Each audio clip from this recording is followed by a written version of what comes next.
آپ نے وہ ظلم نہیں کیا تو آپ کا غصہ حق میں جانب ہے. پھر اور یہ سلسلہ 1-2 مہینے نہیں، 1-2 دن نہیں، کئی سال جاری رہا. ہمارے میڈیا میں نواز شریف کا نام آتے ہی غلغلہ مچ جاتا تھا، چور ڈاکو چور ڈاکو، اور جرم انہوں نے نہیں کیا. تو نواز شریف کو اس بات سے مطلب نہیں ہے، اس بات کو وہ مد نظر نہیں رکھ رہے کہ وہ چوتھی دفعہ وزیر اعظم بنیں گے کہ نہیں بنیں گے، مسلم لیگ کی حکومت بنے گی کہ نہیں بنے گی. لیکن وہ اس بات کو مد نظر ضرور رکھ رہے ہیں کہ جو ضلالت ان کے، اور یہ لفظ بالکل درست ہے، ان کے ساتھ روا رکھی گئی تھی، اس کے ذمہ داروں کو سزا ملنی چاہیے. یہ بہت ضروری بات ہے. یہ سسٹم ٹھیک ہونا چاہیے. پھر ایک دفعہ نواز شریف آئیں گے، پھر یہ ملک سیدھا ہونا شروع ہوگا، پھر اکانومی ٹھیک ہوگی، پھر دہشت گردی بند ہوگی، پھر سڑکیں بنیں گی، پھر پاور پروجیکٹ شروع ہوں گے، پھر ترقیاتی منصوبے شروع ہوں گے، اور پھر کوئی جنرل باجوہ، جنرل فیض جیسے یا عمران خان جیسا فتنہ لے کے آ جائے گا. کبھی وہ جو ہے ڈان لیگز کے نام پہ، آپ دیکھیے کتنے افسوس کی بات ہے، نعوذ باللہ نعوذ باللہ، نواز شریف کے اوپر توہین کا مقدمہ ڈال دیا گیا، اور یہ کہا گیا سارے میڈیا میں کہ انہوں نے ایک حلف نامہ قومی اسمبلی کا چینج کر دیا ہے تاکہ یہ جو ہے پتہ نہیں کافروں کو ریپرزینٹ کر رہے ہیں. اور اس کے اوپر فیض آباد دھرنا ہو گیا جس میں 1500 لوگوں نے پورے ملک کو معطل کر کے رکھا. تو کوئی بھی مسلمان، آپ خود سوچئے، کوئی بھی مسلمان یہ سوچ سکتا ہے کہ ان پاک شخصیات کی توہین کرے اور پھر وہ پرفارما کوئی بنا کے اس کے اندر یہ بات لکھے؟ آپ خود سوچئے، کوئی شخص یہ کر سکتا ہے؟ لیکن ہمارے یہاں میڈیا پر لوگوں کو یہ یقین دلایا گیا، اور لوگوں نے یقین کیا کیونکہ اس موضوع کے ساتھ ہماری جذباتی مذہبی وابستگی ہے. لوگوں نے یقین کیا، اور اس کے بعد نواز شریف کو کیا کیا کافر. ایک خبر آ گئی بھائی کہ نواز شریف جو ہے ان کی فیکٹری میں 400 انڈین ایجنٹ کام کرتے ہیں. بھائی جو شخص جس نے کلنٹن کی آفر ٹھکرا دی اور اس کے باوجود دھماکے کیے، وہ پاکستانی ہے نا، اس کا دل پاکستانی ہے. اس کے اوپر یہ الزام لگا رہے ہیں کہ جناب یہ آپ جو ہے انڈین ایجنٹس کو نوکری دی ہے، اور میڈیا یہ بیچتا رہا، یہ بکتا رہا مسالہ.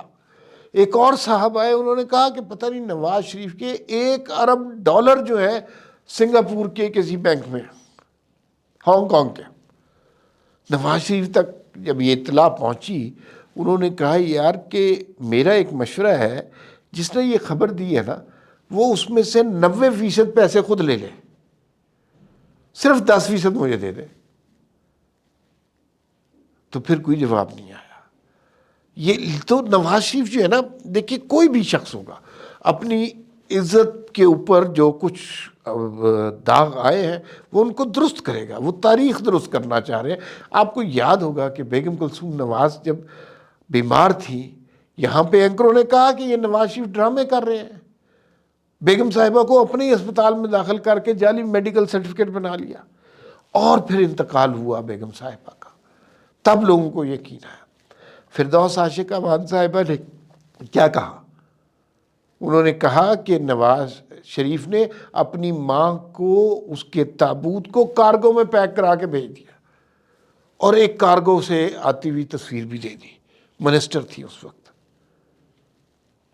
توبہ توبہ توبہ، کس قدر ظالم قسم کے یہ لوگ ہیں اور کس طرح اذیت نہ کرتے. تو نواز شریف کو شاید یہ خواہش نہیں ہے کہ وہ چوتھی دفعہ وزیر اعظم بنے، نہ ہی یہ خواہش ہے کہ وہ آگے مسلم لیگ ہی آئے. لیکن وہ جو داغ ان کے اوپر لگائے گئے ہیں وہ درست کرنا چاہتے ہیں.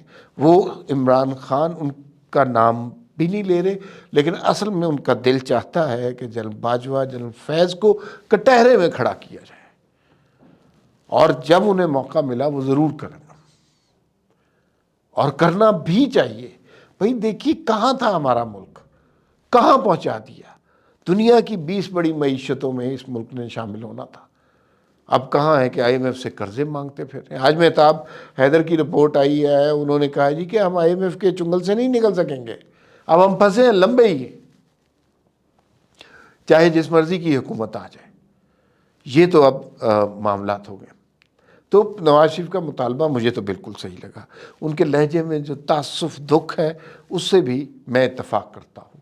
ہونا یہی چاہیے کہ ان ساری غلطیوں کو درست ہونا چاہیے، پھر اس کے بعد آگے بڑھنا چاہیے، اور صرف عمران خان کو قید میں نہیں ہونا چاہیے، جنرل فیض، جنرل باجوہ کو بھی قید میں ہونا چاہیے۔ اچھا، اب ذرا بات کر لیتے ہیں ذوالفقار علی بھٹو کے کیس کے حوالے سے۔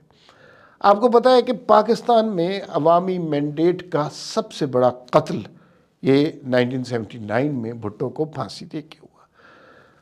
بھٹو نے پاکستان پہ بڑے احسانات کیے، عالمی سربراہی کانفرنس پاکستان میں ہوئی، سٹیل مل اس زمانے میں لگی، اٹامک پلان ہمارا جو تھا اس کا آغاز بھٹو کے دور میں ہوا۔